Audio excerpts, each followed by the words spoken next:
কবুতরকে আল্লাহ ডাক দিয়ে বলে, কবুতর রে দাঁড়া, আমার বন্ধুরে তুই সাহায্য করেছিস, আমিও তোমারে বকশিশ দিব। সুবহানাল্লাহ বলে আর একটু জোরে। কবুতর আল্লাহ গো, তোমার বন্ধুরে আমি সাহায্য করেছি, শত্রুপক্ষ পিছে লেগেছিল, সাহায্য করেছি। আল্লাহ বলে, কবুতর রে কিয়ামত পর্যন্ত তোর বাসা বানানোর চিন্তা থাকবে না।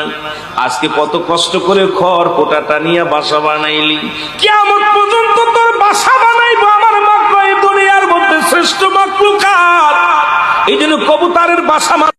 কবুতরকে আল্লাহ ডাক দিয়ে বলে, কবুতর রে দাঁড়া, আমার বন্ধুরে তুই সাহায্য করেছিস, আমিও তোমারে বকশিশ দিব। সুবহানাল্লাহ বলে আর একটু জোরে। কবুতর আল্লাহ গো, তোমার বন্ধুরে আমি সাহায্য করেছি, শত্রুপক্ষ পিছে লেগেছিল, সাহায্য করেছি। আল্লাহ বলে, কবুতর রে কিয়ামত পর্যন্ত তোর বাসা বানানোর চিন্তা থাকবে না।